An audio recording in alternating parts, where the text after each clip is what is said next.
ਸਿੱਖ ਆਗੂ ਗੁਰਪਤਵੰਤ ਸਿੰਘ ਪੰਨੂ ਦੀ ਹੱਤਿਆ ਦੀ ਕੋਸ਼ਿਸ਼ ਮਾਮਲੇ ਵਿੱਚ ਅਮਰੀਕੀ ਨਿਆਂ ਵਿਭਾਗ ਵੱਲੋਂ ਮੁਲਜ਼ਮ ਠਹਿਰਾਏ ਭਾਰਤੀ ਪੁਲਿਸ ਅਧਿਕਾਰੀ ਤੋਂ ਪੁੱਛ ਪੜਤਾਲ ਦੀ ਕੀਤੀ ਜਾ ਰਹੀ ਮੰਗ ਦਰਮਿਆਨ ਭਾਰਤ ਤੇ ਅਮਰੀਕਾ ਦੇ ਰਿਸ਼ਤਿਆਂ ਵਿੱਚ ਨਵੇਂ ਸਿਰੇ ਤੋਂ ਤਲਖੀ ਪੈਦਾ ਹੋਣ ਦੇ ਆਸਾਰ ਹਨ। ਡਿਪਟੀ ਕੌਮੀ ਸੁਰੱਖਿਆ ਸਲਾਹਕਾਰ ਦੀ ਸ਼ਮੂਲੀਅਤ ਵਾਲੀ ਭਾਰਤੀ ਜਾਂਚ ਕਮੇਟੀ ਕੁਝ ਵਿਅਕਤੀ ਵਿਸ਼ੇਸ਼ ਦੀਆਂ ਸਰਗਰਮੀਆਂ ਦੀ ਪੜਤਾਲ ਲਈ ਵਾਸ਼ਿੰਗਟਨ ਡੀਸੀ ਵਿੱਚ ਹੈ। ਕਮੇਟੀ ਨੇ ਵਿਦੇਸ਼ ਵਿਭਾਗ ਤੇ ਨਿਆਂ ਵਿਭਾਗ ਦੇ ਅਧਿਕਾਰੀਆਂ ਨਾਲ ਬੈਠਕ ਦੌਰਾਨ ਅਮਰੀਕਾ ਦੇ ਇਹਨਾਂ ਦੋਸ਼ਾਂ ਨੂੰ ਗੰਭੀਰਤਾ ਨਾਲ ਲੈਣ ਦਾ ਦਾਅਵਾ ਕੀਤਾ ਹੈ। ਅਮਰੀਕੀ ਵਿਦੇਸ਼ ਵਿਭਾਗ ਦੇ ਤਰਜਮਾਨ ਮੈਥਿਊ ਮਿਲਰ ਨੇ ਕਿਹਾ ਕਿ ਸਾਡੇ ਕੋਲ ਇਸ ਬੈਠਕ ਬਾਰੇ ਬਹੁਤੀ ਤਫਸੀਲ ਨਹੀਂ ਹੈ।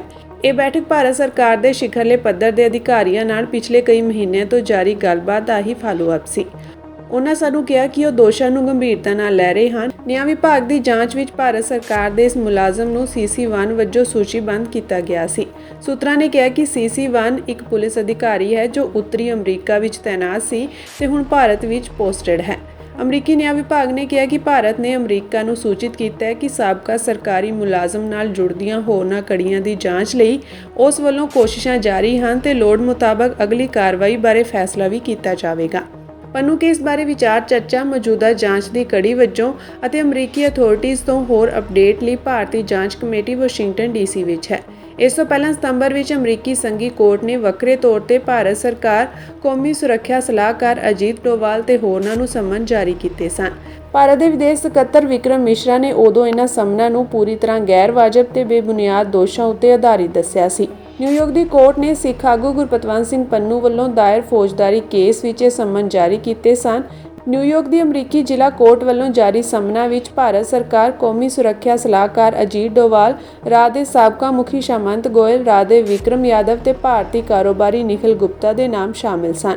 ਪਿਛਲੇ ਸਾਲ ਨਵੰਬਰ ਵਿੱਚ ਸਰਕਾਰੀ ਵਕੀਲਾਂ ਨੇ ਗੁਪਤਾ ਤੇ ਅਮਰੀਕਾ ਵਿੱਚ ਪੰਨੂ ਸਣੇ 4 ਸਿੱਖ ਆਗੂਆਂ ਦੀ ਹੱਤਿਆ ਦੀ ਸਾਜ਼ਿਸ਼ ਘੜਨ ਦਾ ਦੋਸ਼ ਲਾਇਆ ਸੀ।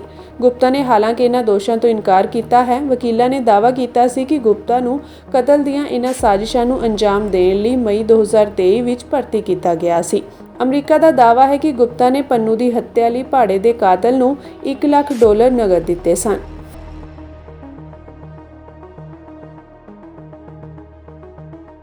ਸਿੱਖ ਆਗੂ ਗੁਰਪਤਵੰਤ ਸਿੰਘ ਪੰਨੂ ਦੀ ਹੱਤਿਆ ਦੀ ਕੋਸ਼ਿਸ਼ ਮਾਮਲੇ ਵਿੱਚ ਅਮਰੀਕੀ ਨਿਆਂ ਵਿਭਾਗ ਵੱਲੋਂ ਮੁਲਜ਼ਮ ਠਹਿਰਾਏ ਭਾਰਤੀ ਪੁਲਿਸ ਅਧਿਕਾਰੀ ਤੋਂ ਪੁੱਛ ਪੜਤਾਲ ਦੀ ਕੀਤੀ ਜਾ ਰਹੀ ਮੰਗ ਦਰਮਿਆਨ ਭਾਰਤ ਤੇ ਅਮਰੀਕਾ ਦੇ ਰਿਸ਼ਤਿਆਂ ਵਿੱਚ ਨਵੇਂ ਸਿਰੇ ਤੋਂ ਤਲਖੀ ਪੈਦਾ ਹੋਣ ਦੇ ਆਸਾਰ ਹਨ। ਡਿਪਟੀ ਕੌਮੀ ਸੁਰੱਖਿਆ ਸਲਾਹਕਾਰ ਦੀ ਸ਼ਮੂਲੀਅਤ ਵਾਲੀ ਭਾਰਤੀ ਜਾਂਚ ਕਮੇਟੀ ਕੁਝ ਵਿਅਕਤੀ ਵਿਸ਼ੇਸ਼ ਦੀਆਂ ਸਰਗਰਮੀਆਂ ਦੀ ਪੜਤਾਲ ਲਈ ਵਾਸ਼ਿੰਗਟਨ ਡੀਸੀ ਵਿੱਚ ਹੈ। ਕਮੇਟੀ ਨੇ ਵਿਦੇਸ਼ ਵਿਭਾਗ ਤੇ ਨਿਆਂ ਵਿਭਾਗ ਦੇ ਅਧਿਕਾਰੀਆਂ ਨਾਲ ਬੈਠਕ ਦੌਰਾਨ ਅਮਰੀਕਾ ਦੇ ਇਹਨਾਂ ਦੋਸ਼ਾਂ ਨੂੰ ਗੰਭੀਰਤਾ ਨਾਲ ਲੈਣ ਦਾ ਦਾਅਵਾ ਕੀਤਾ ਹੈ। ਅਮਰੀਕੀ ਵਿਦੇਸ਼ ਵਿਭਾਗ ਦੇ ਤਰਜਮਾਨ ਮੈਥਿਊ ਮਿਲਰ ਨੇ ਕਿਹਾ ਕਿ ਸਾਡੇ ਕੋਲ ਇਸ ਬੈਠਕ ਬਾਰੇ ਬਹੁਤੀ ਤਫਸੀਲ ਨਹੀਂ ਹੈ। ਇਹ ਬੈਠਕ ਭਾਰਤ ਸਰਕਾਰ ਦੇ ਸਿਖਰਲੇ ਪੱਧਰ ਦੇ ਅਧਿਕਾਰੀਆਂ ਨਾਲ ਪਿਛਲੇ ਕਈ ਮਹੀਨਿਆਂ ਤੋਂ ਜਾਰੀ ਗੱਲਬਾਤ ਦਾ ਹੀ ਫਾਲੋ-ਅਪ ਸੀ। ਉਨ੍ਹਾਂ ਸਾਨੂੰ ਕਿਹਾ ਕਿ ਉਹ ਦੋਸ਼ਾਂ ਨੂੰ ਗੰਭੀਰਤਾ ਨਾਲ ਲੈ ਰਹੇ ਹਨ। ਨਿਆਂ ਵਿਭਾਗ ਦੀ ਜਾਂਚ ਵਿੱਚ ਭਾਰਤ ਸਰਕਾਰ ਦੇ ਇਸ ਮੁਲਾਜ਼ਮ ਨੂੰ CC1 ਵਜੋਂ ਸੂਚੀਬੱਧ ਕੀਤਾ ਗਿਆ ਸੀ। ਸੂਤਰਾਂ ਨੇ ਕਿਹਾ ਕਿ CC1 ਇੱਕ ਪੁਲਿਸ ਅਧਿਕਾਰੀ ਹੈ ਜੋ ਉੱਤਰੀ ਅਮਰੀਕਾ ਵਿੱਚ ਤੈਨਾਤ ਸੀ ਤੇ ਹੁਣ ਭਾਰਤ ਵਿੱਚ ਪੋਸਟਡ ਹੈ। ਅਮਰੀਕੀ ਨਿਆਂ ਵਿਭਾਗ ਨੇ ਕਿਹਾ ਕਿ ਭਾਰਤ ਨੇ ਅਮਰੀਕਾ ਨੂੰ ਸੂਚਿਤ ਕੀਤਾ ਹੈ ਕਿ ਸਾਬਕਾ ਸਰਕਾਰੀ ਮੁਲਾਜ਼ਮ ਨਾਲ ਜੁੜਦੀਆਂ ਹੋਰਨਾਂ ਕੜੀਆਂ ਦੀ ਜਾਂਚ ਲਈ ਉਸ ਵੱਲੋਂ ਕੋਸ਼ਿਸ਼ਾਂ ਜਾਰੀ ਹਨ ਤੇ ਲੋੜ ਮੁਤਾਬਕ ਅਗਲੀ ਕਾਰਵਾਈ ਬਾਰੇ ਫੈਸਲਾ ਵੀ ਕੀਤਾ ਜਾਵੇਗਾ। ਪੰਨੂ ਕੇਸ ਬਾਰੇ ਵਿਚਾਰ ਚਰਚਾ ਮੌਜੂਦਾ ਜਾਂਚ ਦੀ ਕੜੀ ਵਜੋਂ ਅਤੇ ਅਮਰੀਕੀ ਅਥਾਰਟੀਜ਼ ਤੋਂ ਹੋਰ ਅਪਡੇਟ ਲਈ ਭਾਰਤੀ ਜਾਂਚ ਕਮੇਟੀ ਵਾਸ਼ਿੰਗਟਨ ਡੀਸੀ ਵਿੱਚ ਹੈ। ਇਸ ਤੋਂ ਪਹਿਲਾਂ ਸਤੰਬਰ ਵਿੱਚ ਅਮਰੀਕੀ ਸੰਘੀ ਕੋਰਟ ਨੇ ਵੱਖਰੇ ਤੌਰ ਤੇ ਭਾਰਤ ਸਰਕਾਰ, ਕੌਮੀ ਸੁਰੱਖਿਆ ਸਲਾਹਕਾਰ ਅਜੀਤ ਡੋਵਾਲ ਤੇ ਹੋਰਨਾਂ ਨੂੰ ਸੰਮਨ ਜਾਰੀ ਕੀਤੇ ਸਨ। ਭਾਰਤ ਦੇ ਵਿਦੇਸ਼ ਸਕੱਤਰ ਵਿਕਰਮ ਮਿਸ਼ਰਾ ਨੇ ਉਦੋਂ ਇਹਨਾਂ ਸੰਮਨਾਂ ਨੂੰ ਪੂਰੀ ਤਰ੍ਹਾਂ ਗੈਰ ਵਾਜਬ ਤੇ ਬੇਬੁਨਿਆਦ ਦੋਸ਼ਾਂ ਉੱਤੇ ਆਧਾਰਿਤ ਦੱਸਿਆ ਸੀ। ਨਿਊਯਾਰਕ ਦੀ ਕੋਰਟ ਨੇ ਸਿੱਖ ਆਗੂ ਗੁਰਪਤਵੰਤ ਸਿੰਘ ਪੰਨੂ ਵੱਲੋਂ ਦਾਇਰ ਫੌਜਦਾਰੀ ਕੇਸ ਵਿੱਚ ਇਹ ਸੰਮਨ ਜਾਰੀ ਕੀਤੇ ਸਨ।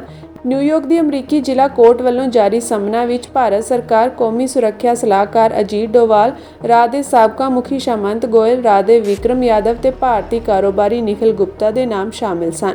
ਪਿਛਲੇ ਸਾਲ ਨਵੰਬਰ ਵਿੱਚ ਸਰਕਾਰੀ ਵਕੀਲਾਂ ਨੇ ਗੁਪਤਾ ਤੇ ਅਮਰੀਕਾ ਵਿੱਚ ਪੰਨੂ ਸਣੇ 4 ਸਿੱਖ ਆਗੂਆਂ ਦੀ ਹੱਤਿਆ ਦੀ ਸਾਜ਼ਿਸ਼ ਘੜਨ ਦਾ ਦੋਸ਼ ਲਾਇਆ ਸੀ। ਗੁਪਤਾ ਨੇ ਹਾਲਾਂਕਿ ਇਹਨਾਂ ਦੋਸ਼ਾਂ ਤੋਂ ਇਨਕਾਰ ਕੀਤਾ ਹੈ। ਵਕੀਲਾਂ ਨੇ ਦਾਅਵਾ ਕੀਤਾ ਸੀ ਕਿ ਗੁਪਤਾ ਨੂੰ ਕਤਲ ਦੀਆਂ ਇਹਨਾਂ ਸਾਜ਼ਿਸ਼ਾਂ ਨੂੰ ਅੰਜਾਮ ਦੇਣ ਲਈ ਮਈ 2023 ਵਿੱਚ ਭਰਤੀ ਕੀਤਾ ਗਿਆ ਸੀ। ਅਮਰੀਕਾ ਦਾ ਦਾਅਵਾ ਹੈ ਕਿ ਗੁਪਤਾ ਨੇ ਪੰਨੂ ਦੀ ਹੱਤਿਆ ਲਈ ਭਾੜੇ ਦੇ ਕਾਤਲ ਨੂੰ $1 ਲੱਖ ਨਗਦ ਦਿੱਤੇ ਸਨ।